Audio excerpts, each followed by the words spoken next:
तो okay okay okay okay okay student, हम लोगों ने, मुझे लगता है कि हमने कुछ एक्ट्स मतलब कुछ पॉइंट्स जो डिस्कस कर लिया था नेशनलिज्म इन इंडिया की। हम लोग चैप्टर आज डिस्कस करने जा रहे हैं, क्या बहुत ही ज्यादा इंपॉर्टेंट चैप्टर हम लोग डिस्कस करने जा रहे हैं। हम लोग स्टडी करने जा रहे हैं नेशनलिज्म इन इंडिया।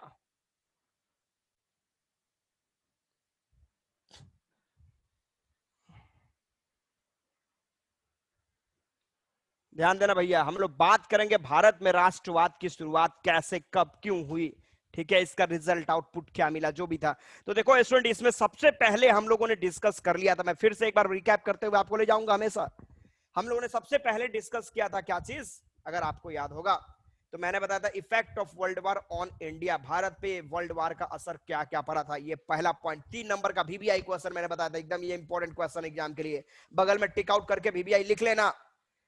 इसके बाद स्टूडेंट मैंने आपको इंपॉर्टेंट बताया था क्या चीज कि महात्मा गांधी की धमाकेदार एंट्री आपके देश के अंदर, मैंने बताया था जनवरी 1915, जनवरी 1915 वो ईयर था जब महात्मा गांधी हमारे देश के अंदर एंटर किए थे फ्रॉम साउथ अफ्रीका। भैया मैंने बताया था कि गांधी के अर्लियर 3 मूवमेंट हुए, 16, 17, 18, चंपारण, खेड़ा और गुजरात का मूवमेंट। ये तुम्हारा मैप वर्क होता है, मैप वर्क बड़ा इंपॉर्टेंट टॉपिक होता है, याद रखना, मैप के लिए आता है, ये आगे हम लोग डिस्कस करेंगे। इसके बाद स्टूडेंट मैंने बताया था कि गांधी का जो तीनों मूवमेंट था, मूवमेंट क्या, गांधी का लाइफ ही जो था वो पूरी तरीके से आइडिया ऑफ सत्याग्रह के ऊपर डिपेंडेंट था। तो ये आइडिया महात्मा गांधी ने दिया था, ठीक है। तो सत्याग्रह का आइडिया को डिस्क्राइब करना, 3 नंबर का ये क्वेश्चन आपके एग्जाम के लिए वीबीआई टिक आउट कर लेना। इसके बाद स्टूडेंट हम लोग अगले टॉपिक की तरफ चल रहे थे, तो मैंने आपको बताया था कि गांधी के मूवमेंट के सक्सेस को देख के ब्रिटिश को थोड़ा सा फियर, थोड़ा सा डर हुआ, ब्रिटिश थोड़े से स्केर्ड हॉरिफाइड हुए, जिसकी वजह से उन लोगों ने तुरंत रॉलेट एक्ट को अप्लाई कर दिया। अभी अभी मैंने आपको बताया रॉलेट एक्ट का डिफिनीशन। तो ये भी 3 नंबर का तुम्हारा क्वेश्चन इंपॉर्टेंट उठता है, इसको भी नोट डाउन कर ही लेना। अब आप लोग बोलोगे कि सारा क्वेश्चन में कोई इंपॉर्टेंट इंपॉर्टेंट इंपॉर्टेंट बताइए, चैप्टर ही इंपॉर्टेंट है, व्हाट कैन वी डू। तो रोलर टेक के बारे में भी हम लोगों ने डिस्कस कर लिया था, ठीक है। इसके बाद मैंने आपको बता दिया था कि रोलर टेक के अगेंस्ट में, जैसा कि आपने देखा कि ब्लैक एक्ट था इन आवर कंट्री, तो इसके अगेंस्ट में महात्मा गांधी ने भी एक मूवमेंट लॉन्च कर दिया था, जिसको हम लोगों ने बोला था रोलर टेक सत्याग्रह। 6 अप्रैल 1919 को एक छोटा सा हड़ताल गांधी जी के लोगों ने करा। 10 अप्रैल की बात करोगे, इस दिन एक छोटा सा प्रोटेस्ट जिसमें इंडियंस और ब्रिटिशर्स के बीच में थोड़ा सा कॉन्फ्लिक्ट टेंस इन्वायरमेंट बन चुका है, जिसके बाद अमृतसर में वहां के जो प्रशासन शासन थे उन लोगों ने मार्शियल लॉ अप्लाई कर दिया। मार्शियल लॉ का मतलब मैंने बता दिया था। तो मार्शियल लॉ के बाद आपने देखा 13 अप्रैल 1919 की घटना, जालियांवाला बाग मैसेक्र है, मतलब जालियांवाला बाग जो black day in the history of our country भी कहा जाता है, जो कि अमृतसर में घटता है, ठीक है, जिसमें thousands of people, thousands of innocent peoples were kill, हजारों की संख्या में लोगों का हत्याकांड, मतलब वो जीनोसाइड बोल सकते हैं, वो जीनोसाइड हुआ, मर्डर नहीं हुआ, वो हत्याकांड मैसेक्र है, मतलब वो एक जीनोसाइड, जानबूझ के लोगों को आग के मुंह में झोंकना, उस सिस्टम को बोल सकते हैं हम लोग। इसके बाद स्टूडेंट अगला पॉइंट हम लोगों ने डिस्कस कर लिया था खिलाफत कमेटी का निर्माण और खिलाफत मूवमेंट क्या था। ये भी 3 नंबर का तुम्हारा क्वेश्चन, टिक आउट कर लेना। तो मैंने बताया था खिलाफत कमेटी को 1919 की बात करोगे, कहां पे, बॉम्बे में आपने देखा था कि अली ब्रदर्स, जिसमें शौकत अली, मोहम्मद अली, उन लोगों ने खिलाफत कमेटी बनाया था, किस लिए, टू प्रोटेक्ट खलीफा। खलीफा कौन, who was the spiritual head of क्या चीज, इस्लाम, उसको बचाने के लिए। आपने देखा था फर्स्ट वर्ल्ड वॉर में ऑटोमन एम्पायर की हार हुई थी, जिन लोगों ने यूरोप को सही तरीके से पढ़ा उनको क्लियर होगा, और जिसमें आपने देखा कि यूरोपियन कंट्रीज ने ऑटोमन एम्पायर मतलब एक इस्लामिक स्टेट, उसके हेड को बहुत सारे बाउंडेशन, मतलब ऐसा र्यूमर फैलाया गया था, और जिस र्यूमर के चक्कर में अलग अलग वर्ल्ड के मुस्लिम लीडरों ने अपना अपना ग्रुप बनाया और उन लोगों ने यूरोपियन के अगेंस्ट में मूवमेंट स्टार्ट कर दिया। उसी दौर में हमारे देश में भी 2 बंदे थे लीडर, यंग लीडर, जिसको अली ब्रदर्स कहा गया, उन लोगों ने भी खिलाफत कमेटी बना के खिलाफत मूवमेंट लॉन्च कर दिया था ब्रिटिश के अगेंस्ट में। और गांधी जी ने, बड़ा इंपॉर्टेंट पॉइंट है, देखना ये हॉट क्वेश्चन में आता है कि खिलाफत movement was an opportunity to unite the nation according to Mahatma Gandhi. Justify this statement. तो मैंने बताया था दुश्मन का दुश्मन दोस्त होता है, ठीक है। तो खिलाफत कमेटी, खिलाफत मूवमेंट भी ब्रिटिश के अगेंस्ट में था, और हमारे देश में महात्मा गांधी का भी movement, non cooperation movement, British के अगेंस्ट में था। तो गांधी भी ब्रिटिश के दुश्मन, अली ब्रदर्स भी ब्रिटिश के दुश्मन, तो दुश्मन दुश्मन दोस्त। तो गांधी ने इसको बहुत ही तरीके से भुनाया, इस अपॉर्चुनिटी को, और 1920 में कहां पे 1920 में कोलकाता सेशन में अली मुस्लिम लोगों को अपने मूवमेंट के साथ यूनाइट किया और उसके साथ लॉन्च हो गया यहां पे जो राघवेंद्र ने लिखा है एनसीएम प्लस के एम 1921। 1921 में ये मूवमेंट स्टार्ट हो चुका था। इससे पहले एक और पॉइंट मैंने आपको बताया था, हिंद स्वराज। ध्यान देना, दिमाग में रखना इसको। ये ऑब्जेक्टिव प्लस सब्जेक्टिव दोनों तरह के क्वेश्चन होते हैं। ऑब्जेक्टिव में मैंने बोला था इस तरह के क्वेश्चन उठाए जा सकते हैं कि name the writer of Hind Swaraj, in which year Hind Swaraj was written. मुझे लगता है कि आप लोगों को पता है, बताने की जरूरत नहीं है। और हिंद स्वराज का ऑब्जेक्टिव मुझे बताया कि ये भी आपको पता है, ये भी बताने की जरूरत नहीं है। तो आज हम लोग को लॉन्च करना है non cooperation movement. Okay okay, मैंने लास्ट क्वेश्चन में मैंने लास्ट क्लास में प्रीवियस क्लास में मैंने non cooperation movement in town, मुझे लगता है कि इसको फिनिश कर दिया था जहां तक मुझे याद है। आप लोग को भी याद होगा ही। Everybody? Yes sir. Yes, everybody knows. मुझे पता है कि सबको पता है, लेकिन हमें नहीं पता कि आप लोगों को क्या पता है।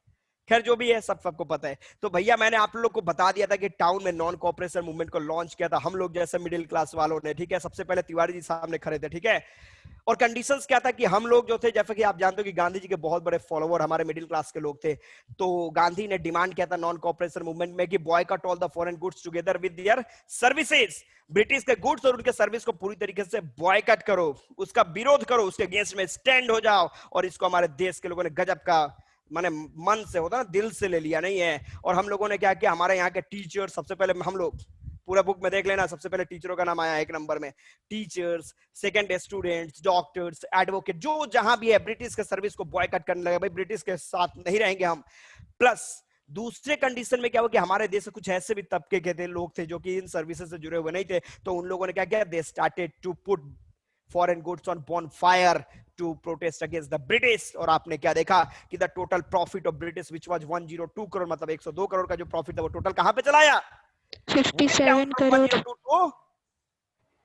57 करोड़। 57 crore, very good. 57 करोड़ पे आ चुका था, मतलब 50% प्रॉफिट। एक साल और वेट कर लेते तो 0% पे भी हो सकता था। लेकिन कंडीशंस क्या, हम इंडियंस ना है, पेशेंस की कमी है, धैर्य नहीं है हम लोग। फक्त you know what we want, we always try to search क्या shortcut way to get success. यही बड़ी प्रॉब्लम हो जाती है, एक्सीडेंट हो जाता है। बट कहने का मतलब है कि टाउन में ये मूवमेंट ज्यादा सक्सेसफुल नहीं हो सका। रीजन क्या था, सिंपल सा पॉइंट मैंने आपको बताया था। रीजन एक सिंपल सा था, क्या चीज? Due to lack of option. Due to lack of options. Most of the actually very population good. Of. आपने क्या बताया, बहुत अच्छा। इन्होंने बताया क्या, कि सपोज करो कि इंडियन डॉक्टर्स होंगे, टीचर्स होंगे, स्टूडेंट्स होंगे, एडवोकेट्स होंगे। एक्चुअली उस समय तो ब्रिटिश सर्विसेज ही चलते थे, इंडिया का अपना कुछ तो था ही नहीं, नहीं है। तो actually we do not have any type of, क्या चीज, उस समय के लोग जो थे they did not have any type of option. That's why at last under pressure they had to join क्या, British services once again. Another side Gandhi ji ने मोस्ट ऑफ बोला था द खादी क्लॉथ यूज करो। अब इमेजिन करो, आज के डेट में हमारी सरकार बोलती चाइनीज प्रोडक्ट को बॉयकॉट करो, इंडियन प्रोडक्ट को यूज करो। चलो ठीक है, कर लिया यूज। बोलने में बड़ा अच्छा लगता है, नहीं है कि अरे भाई आप और छोटे छोटे रेस्टोरेंट में खाना बंद करो, आप भी मैकडोनाल्ड में खाना शुरू करो, ताज होटल में खाना शुरू करो। बोलने के लिए तो लंबे लंबे भाषण हम लोग भी दे सकते नहीं है। कंडीशन क्या है कि पॉकेट का वेट तभी तो होगा अपना लाइफ ताज होटल में सेट, नहीं है। तो ये सब चीजें होती हैं। तो आपने कह दिया कि खादी क्लॉथ जो थे वो बहुत ही ज्यादा भैया एक्सपेंसिव थे, जिसका यूज हमारे देश के लगभग 80% लोग जो बिलो पॉवर्टी लाइन थे वो यूज नहीं कर सकते थे। कितने लोगों को आप लोग खादी क्लॉथ पहनते हुए देखते हो, एक्सेप्ट मी? किसी को नहीं। तो कहने का मतलब है कि आज 21वीं सदी में तो ये सिचुएशन है, तो समझ लो कि 1947 के समय कैसा सिचुएशन होगा। तो उस समय आपने देखा ब्रिटिश सामान जो थे बड़े सस्ते थे। कितना भी चिल्लाओ boycott China, boycott China, boycott China, चिल्लाने पे कुछ नहीं होगा। हम लोग चाइना का प्रोडक्ट यूज करना बंद ही नहीं कर सकते। क्यों? बिकॉज जो प्रोडक्ट आप 20, 25 और 30,000 में दोगे, वो चाइना जो वो 8 से 9,000 में दे रहा है। और आपके देश में 70% लोग उस लेवल पे हैं जो चाइना का प्रोडक्ट भी सही तरीके से यूज नहीं कर पाते। और उस देश में आप बताते हो जहां पे लोग एक टाइम खा के दूसरे टाइम के बारे में सोचते हैं, उस देश में आप बताते हो चाइना का प्रोडक्ट को बॉयकॉट करके इंडिया के प्रोडक्ट को यूज करो जो महंगे हैं, कॉस्टली है। Not possible. तो कहने का मतलब ये सारे तरीके थे जिसकी वजह से इंडियन का ये नॉन कॉपरेशन मूवमेंट टाउन में फेल हो गया। लेकिन अब हम लोग बात करेंगे गांव की तरफ। भैया गांव वाले जो हैं इंपॉर्टेंट रोल अदा करते थे, हैं और हमेशा रहेंगे। तो चलो हम लोग ले चलते हैं अपने को कंट्री साइड में। ध्यान देना, तो एनसीएम इन टाउन 5 नंबर का क्वेश्चन टिक आउट कर लेना बगल में। वीबीआई क्वेश्चन मैंने बताया कि आज 5 नंबर के क्वेश्चन पे हम लोग केवल डिस्कस करेंगे। 3 नंबर वालों को छोड़ो, साइड करते हैं हम लोग। ध्यान दीजिएगा, आज हम लोग बात करेंगे NCM in country side. Country side का मतलब हम बात करेंगे अवध, इस गांव की बात करेंगे। गांव तो खैर है, देश हमारा हिंदुस्तानी गांव का देश है, लेकिन उसमें से भी एक पर्टिकुलर गांव को हम लोगों ने ले लिया, क्या चीज? अवध। ध्यान देना इस टॉपिक को। अब अवध की बात करोगे तो देखो यहाँ पे जो मूवमेंट लॉन्च किया गया था, यहाँ पे जो मूवमेंट चल रहा था, movement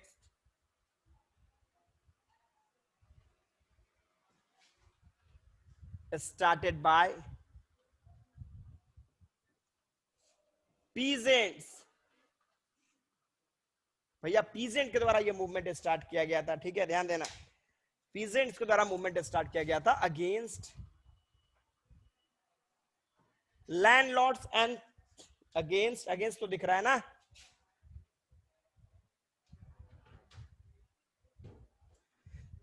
against landlords and तालकुदार। Landlords के अगेंस्ट में समझ लो ये मूवमेंट चल रहा था, ठीक है। अब कहने का मतलब है कि अगर पीजेंट्स जो लोग हैं, अब एक छोटा सा एग्जांपल देख लो, आप ये क्वेश्चन पूछ सकते हो, क्वेश्चन पूछ सकते हो कि सर एक बात बताओ आप, नॉन कॉपरेशन मूवमेंट तो ब्रिटिश के अगेंस्ट में चल रहा था, तो लैंडलॉर्ड भी इंडियंस थे, पीजेंट्स भी इंडियंस थे, तो फिर इंडियन के अगेंस्ट में मूवमेंट कर रहा, तो हम उसको कैसे नॉन कॉपरेशन मूवमेंट के साथ उसको ऐड कर सकते, कनेक्ट कर सकते? क्वेश्चन आप लोग चाहे तो पूछ सकते थे, बट आप लोग तो पूछेंगे नहीं, ठीक है, बट मैं बता ही देता हूं, ठीक है, ध्यान देना। तो कहने का पॉइंट क्या है, देखो यहाँ पे ये है ब्रिटिश, ये है इंग्लिश, ठीक है, पूरे देश के ऊपर कवर करके रखा है। तो इंग्लिश ने क्या किया, लैंडलॉर्ड तैयार किया, आप में से ही कोई एक, जो उनके चमचे थे, चमचे का मतलब समझ सकते हो, puppet in the hand of क्या, ब्रिटिश, इनको किया। अब ब्रिटिश और इनके कंट्रोल में कौन थे, पीजेंट्स, ये पीजेंट इनके कंट्रोल में। ध्यान देना कैसा मूवमेंट चल रहा है। तो ब्रिटिश ने क्या किया कि भाई मेरे को 1 लाख रुपीज चाहिए, ये 1 लाख रुपीज मेरे को आप लोगों से चाहिए, लैंडलॉर्ड से, हर मंथ, हर ईयर, पर ईयर मेरे को चाहिए 1 लाख रुपए आपसे। तो अगर 1 लाख रुपए इसको दे तो लैंडलॉर्ड को कम से कम 2 लाख लेना पड़ेगा, तब 1 लाख देगा, 1 लाख अपने लिए भी तो रखना है, और ये किसके ऊपर बाउंडेशन आएगा, पीजेंट के ऊपर। तो इनडायरेक्टली अगर पीजेंट इनके अगेंस्ट में मूवमेंट करता है कि हम आपको नहीं देंगे, तो ये इनको देंगे, तो इनडायरेक्टली तो ये मूवमेंट इसके अगेंस्ट में, ये कोई प्रॉब्लम, एनीबॉडी? No sir. कोई प्रॉब्लम आप लोग को? अरे No, यस sir. नो बोलेगा तब तो समझ में आएगा। No Yes. सर। No, sir. No sir. अगर माउथ सर्विस नहीं करना तो इधर चैट सर्विस कर सकते हो, आप लोग के पास तो 4 ऑप्शन है। सर एक बार और सर बता आप दीजिए, सर एक बार और बता दीजिए। चलो एक बार और सुन लो, एक बार और समझो, मैंने आपको सिंपल सा पॉइंट बताया भैया, देखो कहने का मतलब है, देखो ये ब्रिटिश है, ये है मेरा फेस, समझ लेना, ये मेरा फेस लैंडलॉर्ड है, और ये है पीजेंट, ये ब्रिटिश, मेरा फेस जो है वो लैंडलॉर्ड, और ये है तुम्हारा पीजेंट। तो कहने का मतलब ये ब्रिटिश जो थे वो लैंडलॉर्ड के ऊपर दबाव देते थे, भैया मेरे को 1 लाख रुपए दो, तो ये 1 लाख कहां पे कमाएगा, जब ये 2 लाख कमाएगा तब ना आपको 1 लाख रुपीज देगा। तो ये किसके ऊपर दबाव देते थे, ये पीजेंट के ऊपर, कि मेरे को 2 लाख दो।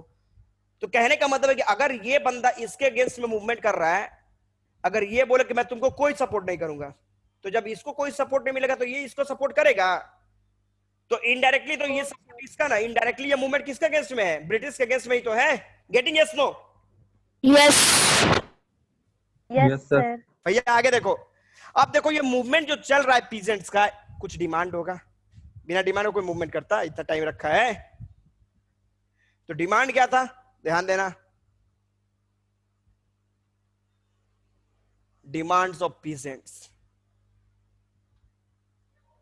पीजेंट्स के डिमांड देखो 3 तरह के डिमांड थे, बताएगा कोई, एनीबॉडी? सबने पढ़ लिया मुझे पता है, एवरीबॉडी सबने पढ़ लिया है, कोई बताओ? Reduction revenue, Okay. रेवेन्यू का sir reduction, okay abolition of begar, okay, और sir social boycott of oppressive landlord. Landlord, चलो ठीक है, okay okay. Shruti, reduction of taxes, freedom चलो, फ्रॉम बेगार, इन्होंने बताया कि freedom from reduction unjust of rules. Taxes, reduction of tax माने टैक्स जो दे रहे उससे में कुछ कमी करो। दूसरा क्या बोला आपने? Freedom from begar. Freedom from begar. Begar मतलब जानते हो क्या होता है? बेगारी। बहुत लोग देखना गांव में इस वर्ड का यूज करते हैं, मतलब बेगारे है क्या रे भाई, बेगारी यहाँ पे करने के लिए आया है, भाषण देता है। तो बेगारी का मतलब बिना काम का। तो कहने का मतलब है बेगार का मतलब हो गया, आपने यूरोप में एक टॉपिक पर होगा फ्यूडल सिस्टम, वही यहाँ पे बेगार का पॉइंट होगा, मतलब विदाउट एनी टैक्स लैंडलॉर्ड के यहाँ काम करना। और तीसरा आपने क्या देखा, एक बंदे ने बोला सोशल बॉयकट, तो मतलब क्या होगा कि नॉट, मतलब कि क्या हो गया यहां पे, अपोजिंग। किसको अपोज करना, डायरेक्ट फ्रॉम, जो फ्रीडम फ्रॉम अनजस्ट रूल्स, ध्यान देना भैया, unjust rules applied by landlords. मतलब लैंडलॉर्ड्स वाले जो उल्टा पलटा रूल रेगुलेशन उनके ऊपर चलाते थे, उससे उनको आजादी चाहिए थी। तो देखो ये 3 डिमांड था, इस 3 डिमांड के लिए उन लोगों ने मूवमेंट को लॉन्च किया कि मैं ये 3 डिमांड हमारा पूरा कर दो, मूवमेंट खत्म, डन। अब देखो इस मूवमेंट को लीड कौन कर रहा था,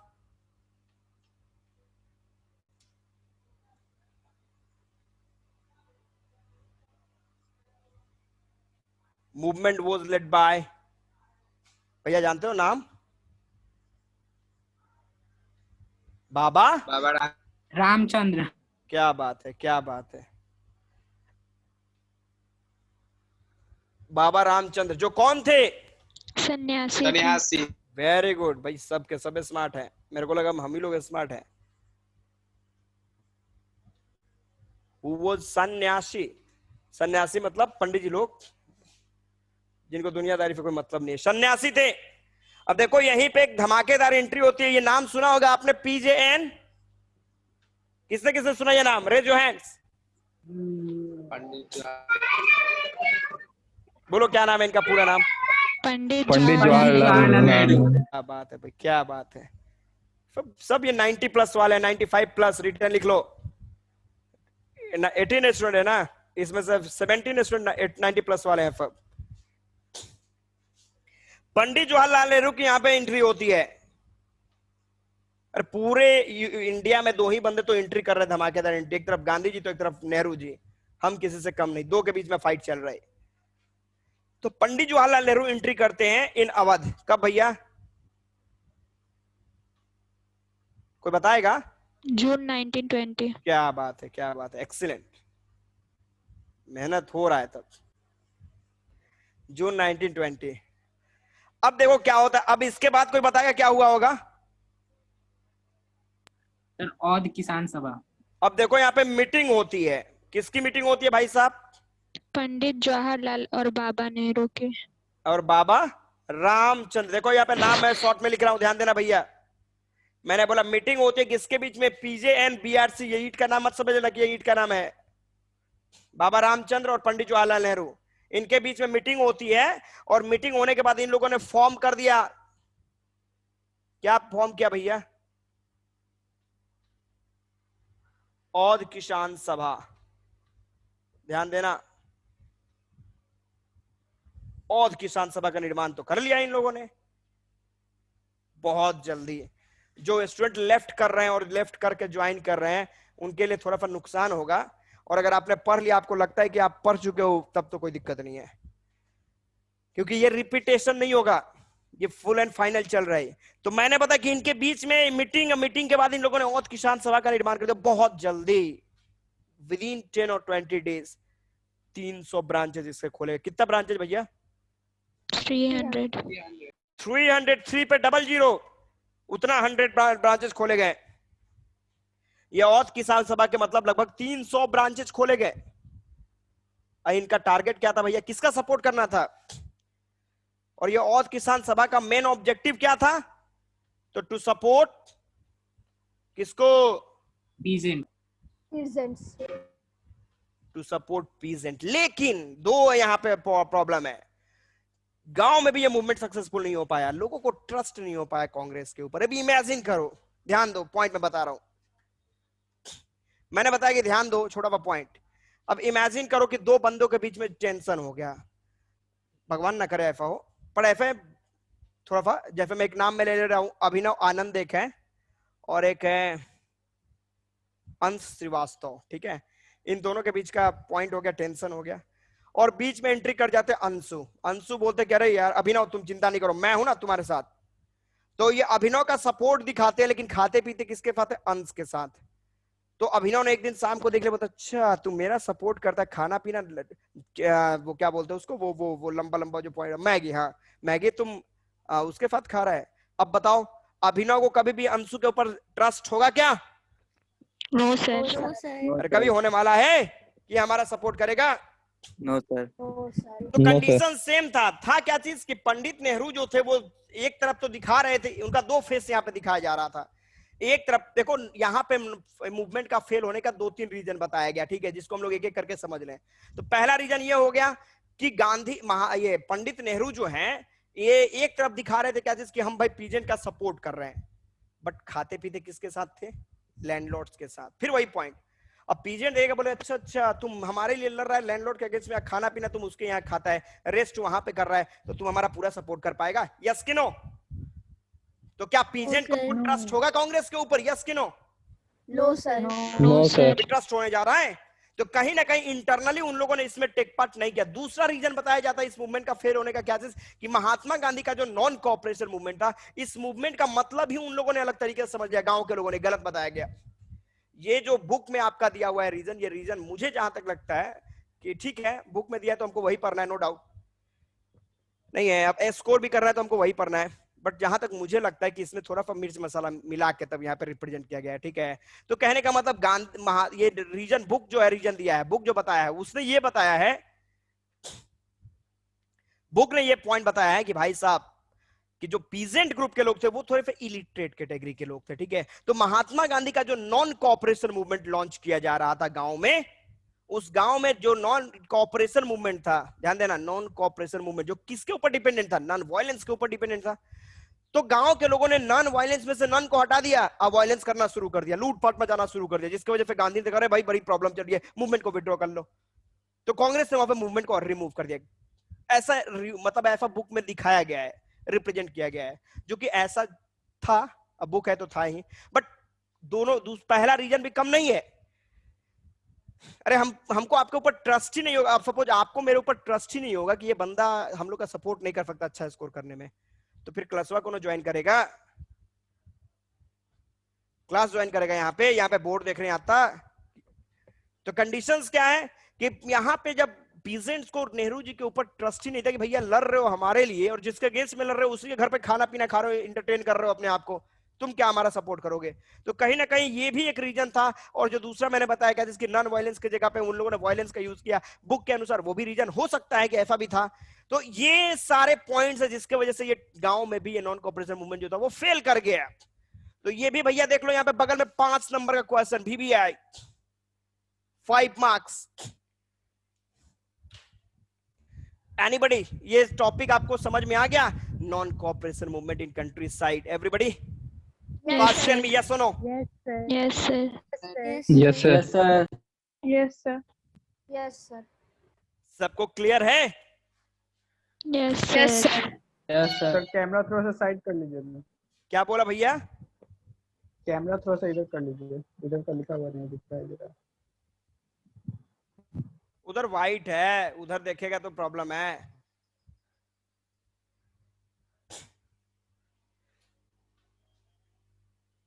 इसमें कोई प्रॉब्लम नहीं है। अब देखो इसमें ऑब्जेक्टिव क्वेश्चन क्या क्या पूछ सकता है, इसमें से कल क्लियर है कि ऑब्जेक्टिव क्वेश्चन भी निकल सकते हैं।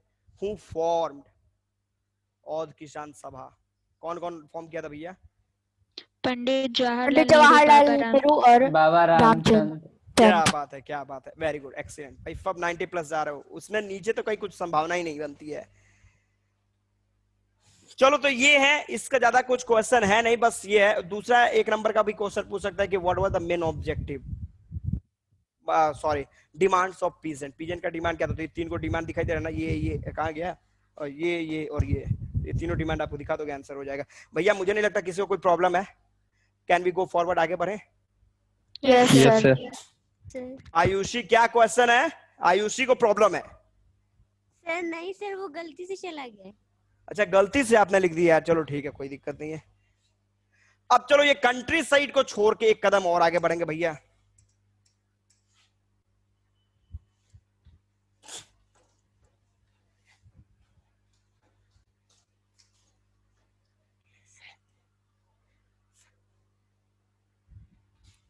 अब चलो थोड़ा सा हम लोग बात करते हैं किधर की तरफ, फॉरेस्ट की तरफ चला जाए। आप लोगों को चलो देखो, हिस्ट्री ही वो सब्जेक्ट है जिसमें आप पूरे देश के क्या पूरे वर्ल्ड घूम सकते हो। तो अभी मैंने आपको अवध में रखा, अब चलो मैं आपको आंध्र प्रदेश की तरफ लेके चलता हूं, ठीक है। आप भी क्या याद रखोगे, बिना रिजर्वेशन का आप लोग घूम रहे हो एक स्टेट से दूसरे स्टेट। तो अब हम लोग बात करने जा रहे हैं, देखो यहाँ पे NCM, non cooperation movement in forest. बात करेंगे हम आंध्र प्रदेश की।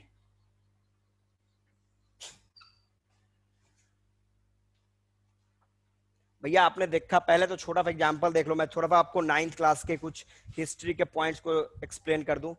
1878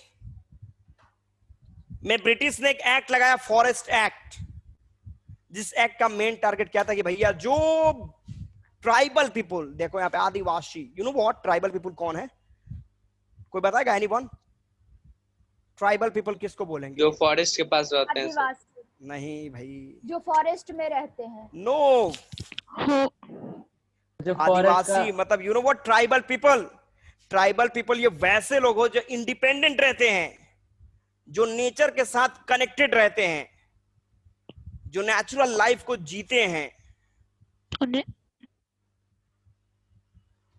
जंगल में वो थोड़ी, जंगल में हम रहते हैं, हम लोग we stay in jungle. It's not called town. बोलने में तो गजब, हम टाउन में नहीं है, तुम पोल्यूटेड एरिया में रहता है। अरे कहीं देखा, पूरा हिस्ट्री देख लो, पूरा कोरोना पैंडेमिक देख लो, एको को ट्राइबल पीपल को मरते हुए देखा है कोरोना पैंडेमिक से? सब कौन? अमिताभ बच्चन कोरोना पॉजिटिव, ये बच्चन कोरोना पॉजिटिव, उनकी पोती आराध्या बच्चन वो कोरोना पॉजिटिव, नहीं है पता नहीं कितने कितने सेलिब्रिटी फैले के बड़े बड़े लोग जो एकदम एसी कार डीसी कार, अब पता नहीं कौन कौन कार में बैठे घूमने वाले, सब कोरोना पॉजिटिव। एक भी ट्राइबल का नाम देखा कोरोना पॉजिटिव? नहीं। That is called natural life. जो वो जीते वो रियल लाइफ जीते हैं, हम लोग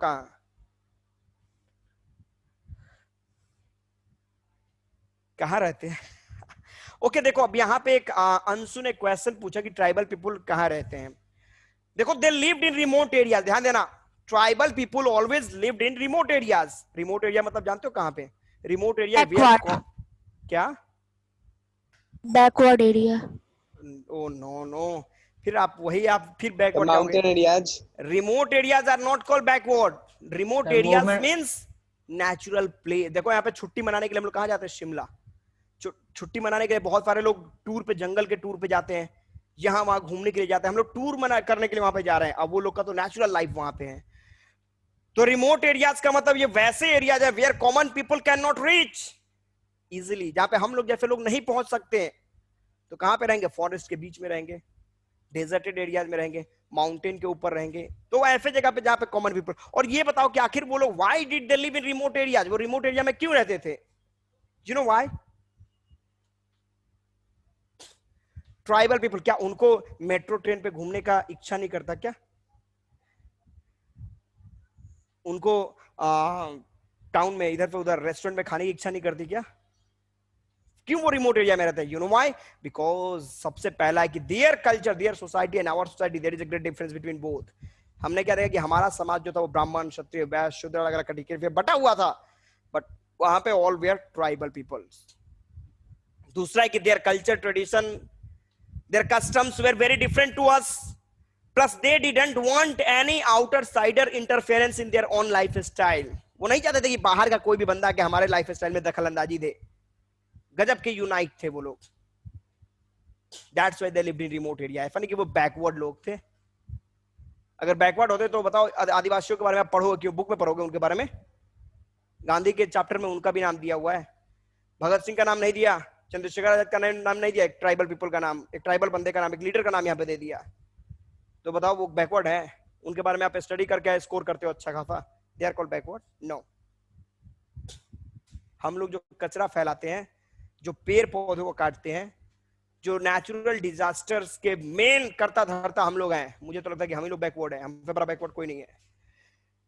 तो देखो, एनसीएम इन फॉरेस्ट, आंध्र प्रदेश की बात करो तो देखा आपने क्या, जिसके ब्रिटिश ने फॉरेस्ट एक्ट लगा दिया 1878। ध्यान देना, 1878 में भैया वहां पे फॉरेस्ट एक्ट लग गया, जिसका मतलब क्या था?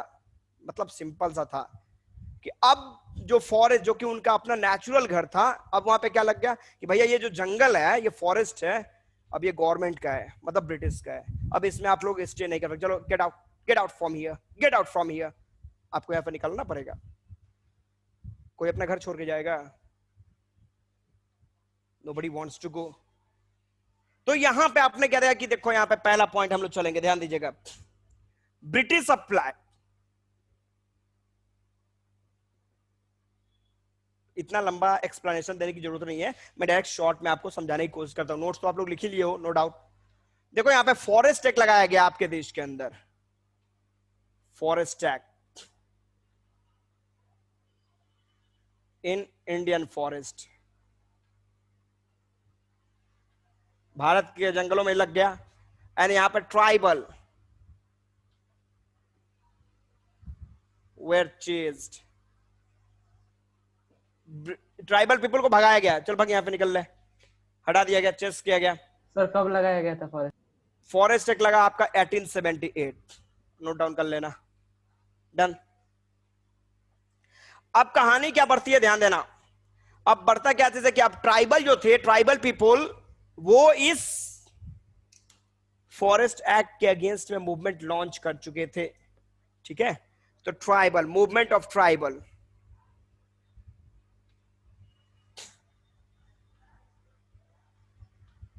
मूवमेंट ऑफ ट्राइबल अगेंस्ट भैया फॉरेस्ट एक्ट। अब देखो यहाँ पे FA का मतलब समझ लेना, फॉरेस्ट एक्ट, ठीक है भैया। देखो इस मूवमेंट को लीड कौन कर रहा था, एनीबडी? राजू। अल्लूरी लोरी सीताराम राजू। सीताराम राजू। अलूरी सीताराम राजू।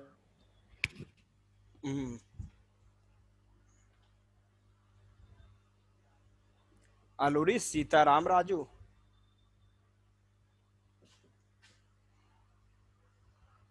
ये कौन था? लीडर था, मतलब ये मूवमेंट को लीड कर रहा था। प्लस इसने क्लेम किया था, जानते हो क्या क्लेम किया था? Validity of special power. He had magical power. कल क्या होने वाला है वो मैं आज ही बता सकता हूं, मैंने ये सीताराम राजू ने क्लेम किया था। प्लस इसने ये भी बोला था कि इसके ऊपर बुलेट का कोई असर नहीं पड़ता, बंदूक से कितनी भी गोली मारो बगल में कट के निकल जाएगी, उसके ऊपर कोई असर नहीं पड़ेगा। गजब का क्लेम किया था भाई। नहीं है लीडर बनने के लिए, अब तो claim he had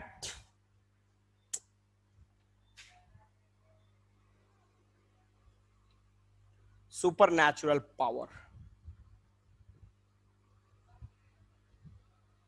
he had super natural power, claim किया था उसने।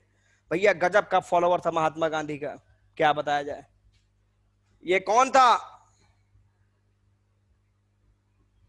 Follower of MG। भैया ध्यान देना, शॉर्ट फॉर्म में थोड़ा सा दिमाग में रखना। MG का मतलब मैगी मत समझ लेना, महात्मा गांधी। हाँ महात्मा गांधी, दिमाग में रखना। महात्मा गांधी का फॉलोवर था, but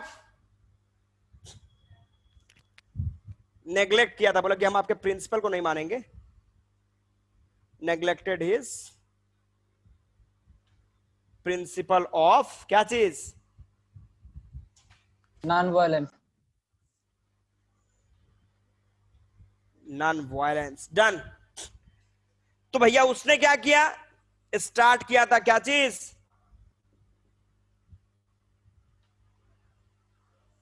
guerrilla war. Guerrilla war मतलब जानते हो क्या होता है? हाइड एंड सीक, लुक्का छुपी का गेम खेला होगा आप लोगों ने, जंगल में छिप छिप के अटैक करना। तो इन लोगों ने गुरिल्ला वॉर स्टार्ट किया था कि जंगलों में छिप छिप के तब ब्रिटिश के ऊपर अटैक करना। That is called guerrilla war. Guerrilla war किया था स्टार्ट। बट भैया 1924 में मैं क्या बताऊं, अरेस्ट कर लिया गया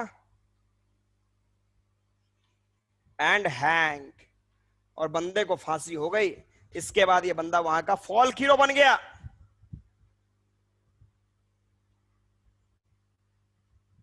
फॉल्क हीरो फॉर ट्राइबल। घटना है आंध्र प्रदेश की। तो फॉल्क हीरो मतलब? फॉल्क हीरो हमारा हीरो भगत सिंह है, चंद्रशेखर आजाद है। तो फॉल्क मतलब उनका अपना जो कस्टम्स, जो उनके अपने जो ट्रेडिशन थे, उसके आधार पर वो लोग उन लोग को अपना हीरो समझ रहे थे, अपने कल्चर के आधार पे कि भाई ये बंदा हमारे देश के लिए। आपने और आदिवासी में बिरसा मुंडा का भी नाम सुना होगा, 8 में जब पढ़ा होगा। तो एक अब देखो इसको अब कैसे लिखना है। ये तो हुआ शॉर्टकट, मतलब मैंने आपको बता दिया कि मोटा मोटी मैंने आपको बता दिया कि ऑपरेशन मूवमेंट क्या था। अब अगर ये लिखना है, देखो यहाँ पे इसको भी मैं यहाँ पे टिक लगा दूं, तो ये देख लो, ये 5 नंबर का VBI क्वेश्चन, 5 मार्क्स। अब देखो क्या मैंने बताया, देखो नॉन कोऑपरेशन मूवमेंट लिखोगे कैसे, 5 नंबर का क्वेश्चन है, कैसे लिखोगे, पहला स्टार, चलो हम लोग लिखते हैं। तो इन 1878 as we know that the British applied Forest Act. Because of that, Indian tribal people were not capable to stay in the forest anymore. They were forced to leave the forest. Because of that, they started catches their movement against the British government. ठीक है, and this movement was led by किसके द्वारा? Lurie Sitaram Raju, who claimed that he had some natural power. He was the follower of Mahatma Gandhi, no doubt. He was the follower of Mahatma Gandhi, but he neglected the principle of Mahatma Gandhi, which was non-violence. He believed that British could be chased from India with the help of muscles, power and force. सोचा था उसने कि भाई होता ना कि अब आज के डेट में गांधीगिरी चलती क्या, इमेजिन करो, छोटा सा एग्जांपल देखो, अगर आज के डेट में बोलो तो यहाँ पे गांधीगिरी चलती कि भगत सिंह गिरी चलती, क्या चलती? भगत सिंह। अब इमेजिन करो कि गांधीगिरी अगर चलती, ध्यान देना, छोटा सा एग्जांपल देखो, गांधीगिरी अगर हम लोग फॉलो करें, हम लोग बोले भाई हम लोग we are the citizen of such a country where Mahatma Gandhi was born, हम उस देश के निवासी हैं जहां पे महात्मा गांधी जैसे महापुरुषों का जन्म हो, सही बात है। बट अगर महात्मा गांधी के सिद्धांतों की पॉलिसी की अगर हम लोग बात करें, इमेजिन करो आज अगर भारत के हर बंदे जो है वो महात्मा गांधी को फॉलो करना शुरू करे, तो आपके घर में क्या होगा? अगर आपके घर में अनफॉर्चुनेटली चोर घुस जाते, एंट्री कर जाते हैं, टीबी लेके अगर जा रहे हैं, तो महात्मा गांधी जैसे अगर आप हो तो आप क्या बोलेंगे कि भैया काहे टीबी ले जा रहा है, लाइट की कमी है, इन्वर्टर वो लेते जाओ। That is called Mahatma Gandhi की गिरी। अगर चाइना एक तरफ से बोल रहा है कि भाई ये आंध्र प्रदेश हमारा है, हमारा है, अरे क्यों आप आंध्र प्रदेश के चक्कर में, पर बगल वाला दिल्ली का छोड़ रहे हो, उसको भी लेते जाओ, काम खत्म हो गया। तब तक इधर चाइना चिल्ला रहा है, चाइना तो उधर चिल्ला रहा है आंध्र प्रदेश के लिए, बगल में नेपाल बोल रहा है कि Bihar is the part of Nepal. तो अगर हम लोग गांधीगिरी वाले होते तो बता क्या बात कर रहे हो, बिहार की बात कर रहे हैं, बगल वाला उत्तर प्रदेश काय के लिए छोड़ रहा है भाई, उसको भी लो, इधर मिला लो। इधर पाकिस्तान चिल्ला रहा है कश्मीर हमारा है, उधर भी हम लोग बोलते कश्मीर क्यों भाई, बगल में शिमला है, ओटी, ये सब भी तो जगह, इसको भी लेते जाओ। It's called Gandhigiri. चलता क्या आज गांधीगिरी पे देश? गांधीगिरी पे चलता देश? आज अगर आपके देश में एक छोटा सा अटैक होता तो आपके देश को सर्जिकल स्ट्राइक करना पड़ता, तब चलता आपका देश। चाइना अगर एक आंख दिखा तो हिंदुस्तान को 32 आंख दिखाने पड़ते। दिस इज कॉल्ड, इस तरह चलता है आपका देश, नहीं है? तो कंडीशंस बदल चुका है। तो ये आलोरी सीताराम राजू का भी स्टेटमेंट था कि क्यों हम गांधीगिरी की बात करेंगे, हम गांधीगिरी की बात कैसे कर सकते हैं। इन्होंने इस चीज को बताया और इन्होंने क्या किया, इन्होंने फोर्स और मसल्स पावर के ऊपर पूरा दबाव दिया कि नहीं, British could be chased from India with the help of muscles power and force, not request and appeal. ये हाथ जोड़ के देश को आजाद नहीं करा सकते, देश को आजाद कराना तो दिखाना पड़ेगा ताकत, मसल्स पावर दिखाना पड़ेगा।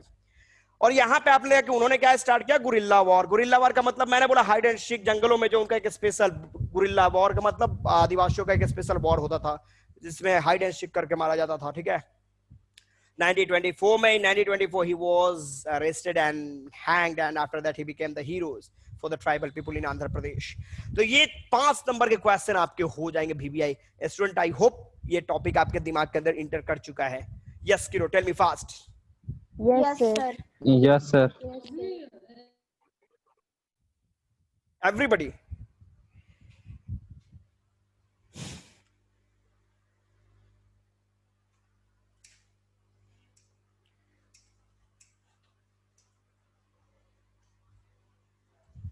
भैया देखो 5 नंबर का ये क्वेश्चन तो था ही, 5 नंबर का एक और क्वेश्चन देख लो। आप भी याद रखोगे, बोले गजब 5-5 नंबर का आज तो बरसात हो गया।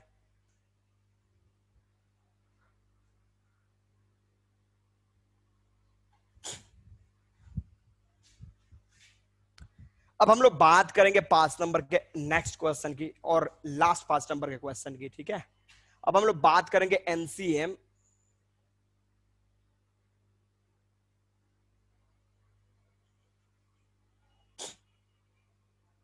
इन प्लांटेशन, ठीक है। आसाम की बात कर लेंगे हम लोग। चलो आसाम की बात कर लो। चाय का प्लांटेशन कहाँ पे ज्यादा होता है? असम। चाय plantation, tea plantation, coffee plantation. Assam. Assam. कितने लोग गए हैं Assam? Raise your hands, anybody? Anyone? No one. भाई मैं तो गया हूं।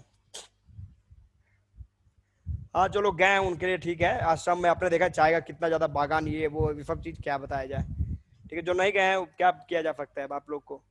खैर चलिए, मैं कोशिश करूंगा कि ये टॉपिक के थ्रू आप लोग को वहां पे पहुंचाया जाए। ध्यान देना। तो देखो यहाँ पे सबसे पहले हम लोग बात करेंगे, देखो सबसे पहले हम लोग बात करेंगे तो इन प्लांटेशन। लॉन्ग क्यों, शॉर्ट क्यों नहीं, केवल समझाना है ना, ध्यान दो। तो मैंने बताया क्या चीज की, इनलैंड एमिग्रेशन एक्ट। ध्यान देना इसको भैया।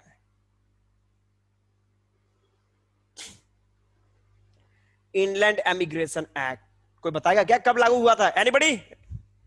1859। 1859। 1859। ओके, 1859 में ये लागू हो गया था भैया। कहां पे? तो हमारे यहाँ के प्लांटेशन में।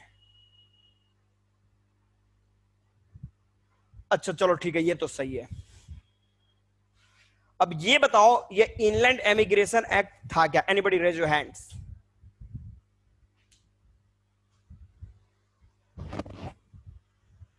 कोई बताएगा? Anyone? No one? It were not permitted to leave the garden without permission of British. Okay, शिक्षा? According to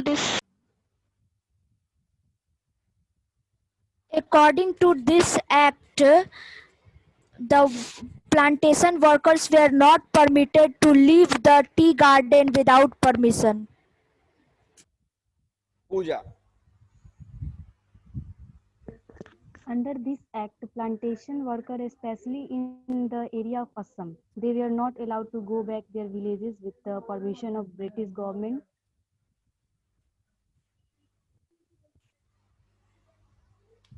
ओके, अब देखो यहाँ पे। ओके अंशु बताओ। Under the Inland Immigration Act of 1859, plantation workers were not permitted to leave the tea garden without permission, and in fact they were rarely given such permission. तो आप लोगों को मुझे जहां तक लगता है कोई प्रॉब्लम नहीं है, बट एक स्टूडेंट ने आंसर नहीं करा। चलो ठीक है। अब देखो इनलैंड एमिग्रेशन एक्ट में मैं डायरेक्टली आपको बताता हूं। ठीक है, इसमें देखो शॉर्टली इसको समझ लो, मैं अपने तरीके से समझा रहा हूं। Incoming of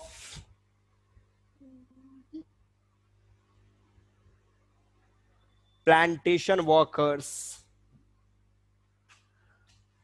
was allowed, but outgoing was disbanded. देखा है, इनकमिंग आउटगोइंग, देखता ना कि ये इस नंबर पे इनकमिंग कॉल्स की सुविधा नहीं है। ऐसा सुना होगा आप लोगों ने। तो इनकमिंग का मतलब आप जो है ये प्लांटेशन में जो इंडियन वर्कर्स थे उनको एंट्री तो थी कि आप अपने मन से आ सकते हो, नो डाउट, आइए जितने मतलब आइए, कोई दिक्कत नहीं, वर्क करने आइए। But before going you must have to take the permission of British. मतलब उस प्लांटेशन को लीव करने के पहले आपको ब्रिटिश का परमिशन लेना ही पड़ता था। इफ चाहे घर में कुछ भी हो जाए।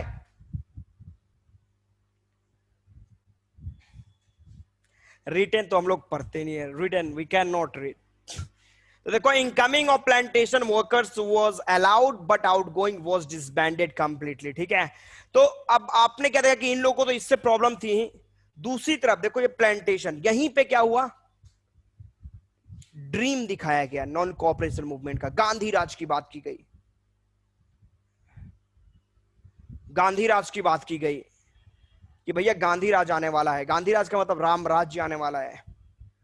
गांधी राज जिसमें एवरीवन, सबको, सारे जितने भी बंदे, सबको उनका अपना जमीन मिलेगा without any tax and without any revenue. बिना कोई टैक्स का उनको जमीन मिलने वाला है, उस पे वो आराम से खेती करे, कोई दिक्कत नहीं है। मतलब दे वर ड्रीम्ड, उनको सपना दिखाया गया। ध्यान दो ना यहाँ पे। तो यहाँ पे देखो प्लांटेशन वर्कर्स, मैं PW लिख दूं क्या? कोई दिक्कत? Anybody? Plantation workers no sir. चलेगा? Yes, यस sir. सर। Yes sir. चलो, Yes, sir. Plantation workers were dream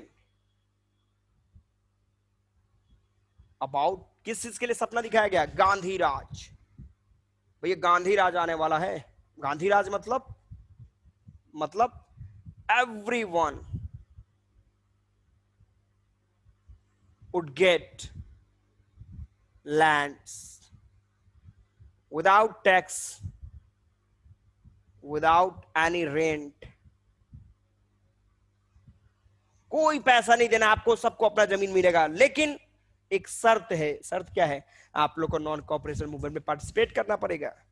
गजब का सपना दिखेगा। कहने का मतलब कोई भी हमको बोल सकता है, सपोज करो कि हम लोग कोई बोला कि भाई काम कर रहे हो, इस स्कूल में पढ़ा रहे हो, इस स्कूल में पढ़ा रहे हो, मत पढ़ाओ स्कूल में, गांधी राज आने वाला है, तुमको इतना पेमेंट दिया जाएगा कि तुम खुद अपना एकदम इंटरनेशनल लेवल का स्कूल खोल देगा। अरे सपना गजब का है, बट करना पड़ेगा, इस स्कूल को लिव करना पड़ेगा। छोड़ नहीं देंगे हम लोग स्कूल को, बाहर में जा, चलो छोड़ो, अपना पेमेंट इतना ज्यादा देने वाला है गांधी राज में जिसको हम अपना खुद स्टार्ट कर सकते हैं। तो दे वर ड्रीम्ड, इनको सपना दिखाया गया अबाउट गांधी राज के बारे में कि everybody would get sufficient land without any rent, बिना रेंट का आपको जमीन अपना मिलेगा। और इस लालच में पढ़ के ये बेचारे क्या कर गए? क्विट कर दिए। क्या करा इन लोगों ने? They left plantation.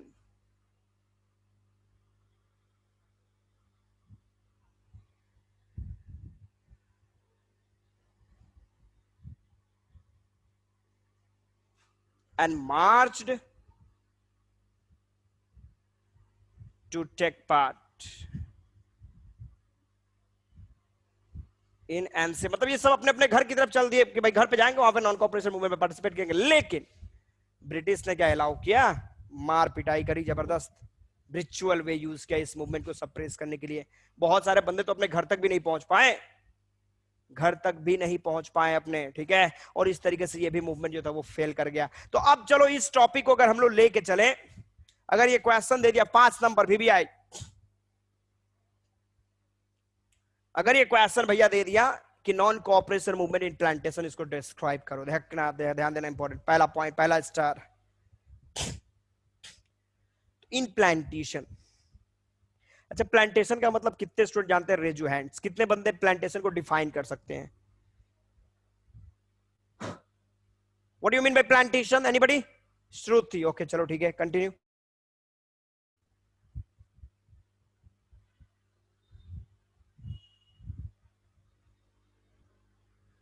और कोई?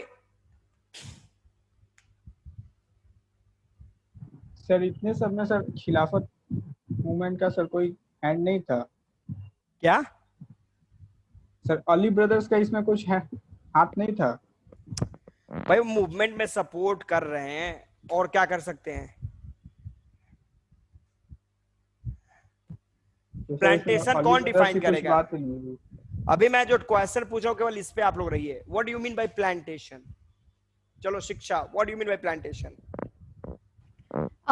Area where trees are planted in a straight row. Okay चलो ठीक है। देखो प्लांटेशन का मतलब होता है it is also a type of farming in which a particular cash crop is grown in large scale. तो देखो यहां पे आपको मैंने बताया कि इन प्लांटेशन, पहला स्टार देखो, in plantation the British applied, क्या अप्लाई किया भैया? इनलैंड एमिग्रेशन एक्ट इन 1859, ठीक है। Second star, according to this act Indian plantation workers were allowed to enter into plantation, but they were not allowed to leave the plantation without the permission of British. तीसरा star, the plantation workers were dreamed about Gandhi Raj. They were dreamed that in Gandhi Raj everybody was going to get their own land without any rent. That's why they left the plantation, quit the plantation, and marched to take part in Ancient. They went toward their houses. When they reached on the ground, when they faced the reality, then they got that Gandhi Raj was only a fiction. On ground, it was completely impossible. The British used ritual way to suppress this movement. There was a tense situation between cases Britishers and हमारे Indian प्लांटेशर्स. और इसके बाद ही आपको आ जाएगा cases. अगला topic क्या हो जाएगा? चौरी चौरा का इंसिडेंट. कोई बताएगा डेट ऑफ चौरी चौरा? चौरी चौरा में घटना जो घटी वो डेट कब क्या था? किस डेट को चौरी चौरा का घटना घटा था? Anybody? 5 February 1922. 5th February 1920. 4 February sir.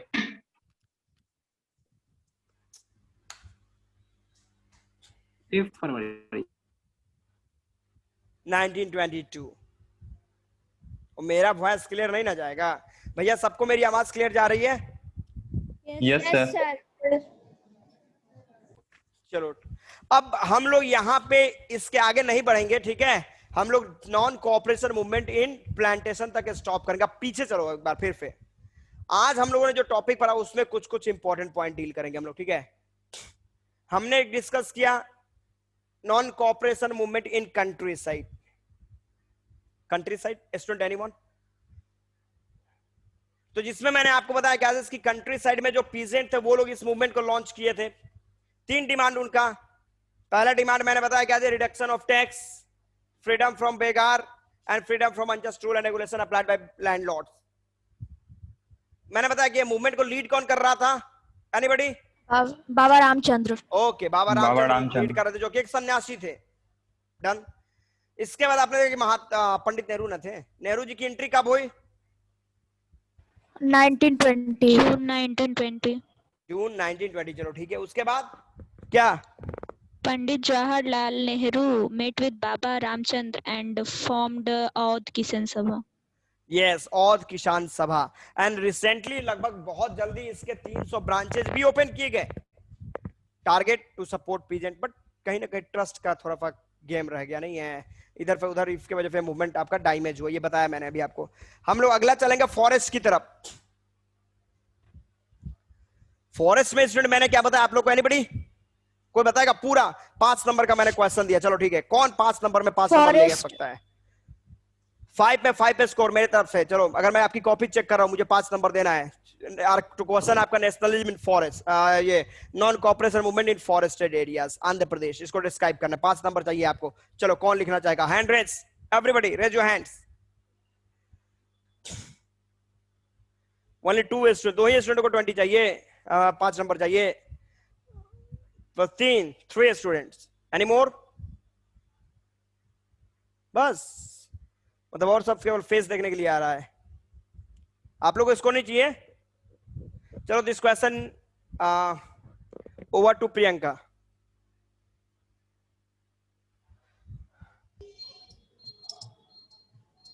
Movement of tribal against started in 1878 by Alluri Sitaram Raju.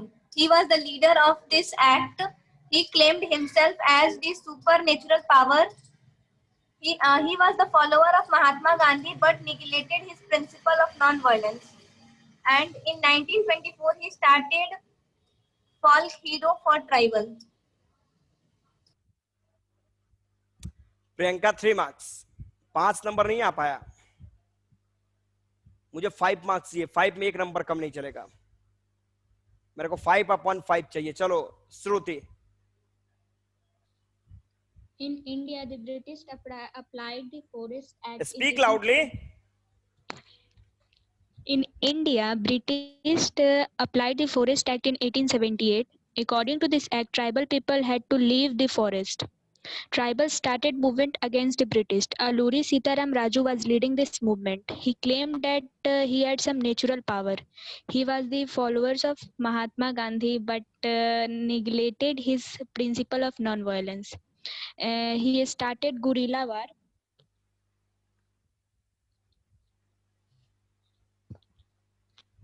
Okay next start guerrilla war, उसके बाद क्या हुआ? He was arrested. He was arrested and hanged in 1924. After that, he became folk hero of tribal.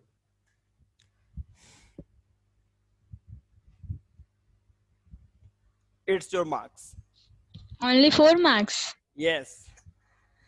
Next, the same question over to Shiksha.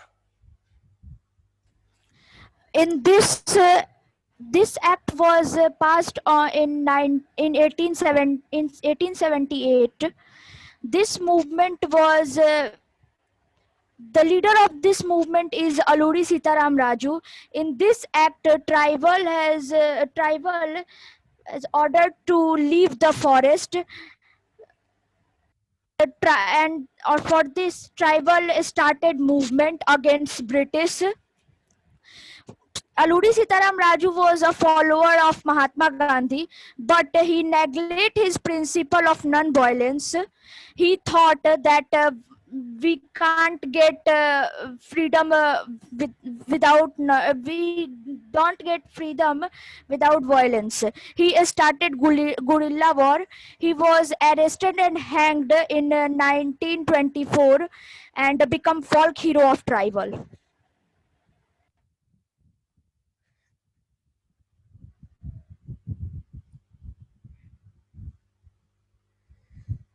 Any student boys की तरफ से कोई नहीं आ रहा है?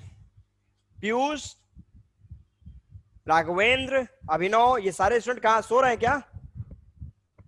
आशीष, एवरीबडी?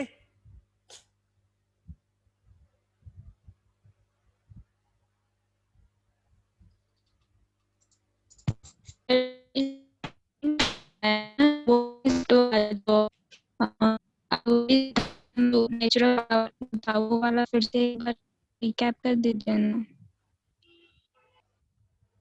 ये एक स्टूडेंट है संचिता शाही। संचिता, आपको मेरी आवाज जा रही है?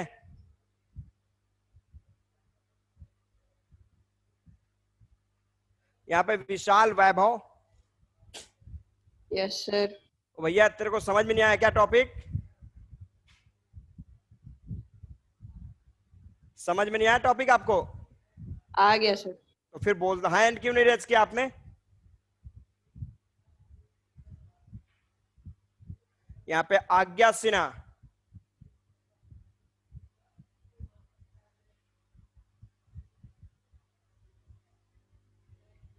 आशीष, आयशा, आयुषी, आप लोग को समझ में नहीं आया टॉपिक? आया सर।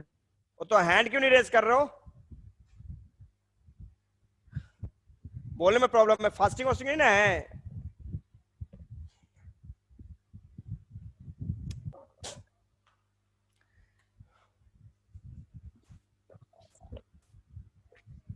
बोलते हैं सर। बोलिए। The Forest Act was passed by British in 1878. In this act, British said that no tribals were allowed to enter into the forest, and they are not allowed to cut any wood from the forest without the permission of British.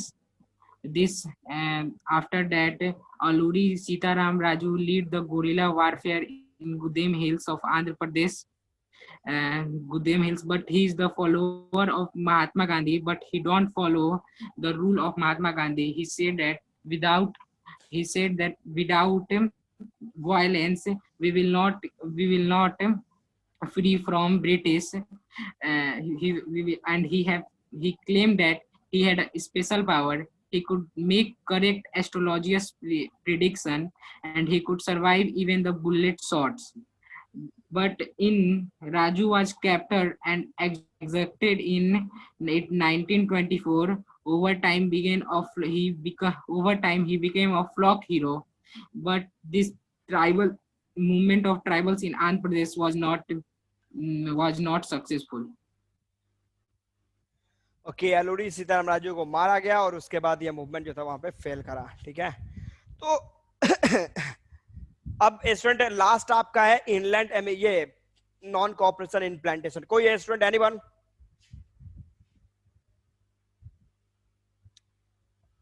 Raise your hand fast everybody. वो अभी बताया फिर भूल गए क्या इतना जल्दी? Everyone raise your hand.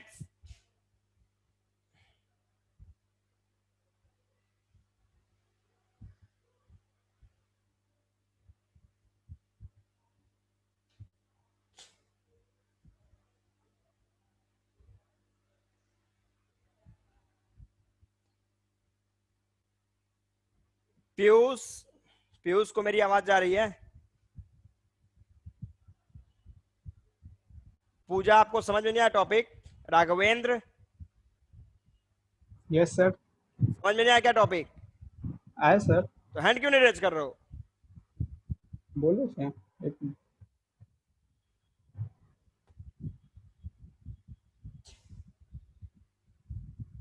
Nikhil Yes, sir. बोलो। In 1859, plantation workers will not permitted to leave the garden without permission. The news of non-cooperation movement spread to the plantation. They left their job and headed toward their home. The plantation workers believed that in Gandhi Raj, everyone would be given land in their own village, and they were caught by the police and brutally beaten them. Or okay, sir. Okay.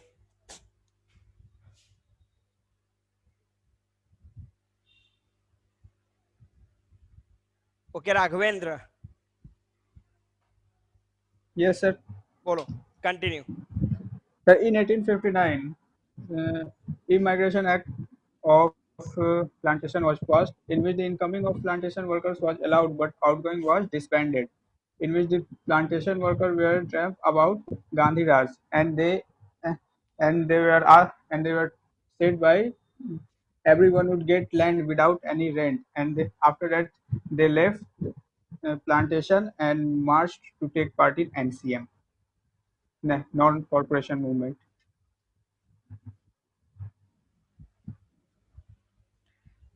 Okay, Ashish Yes, sir. बोलो।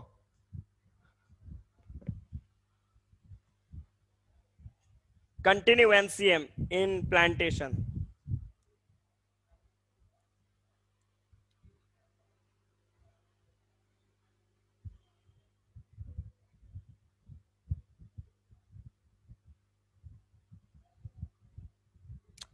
चलो श्रुति।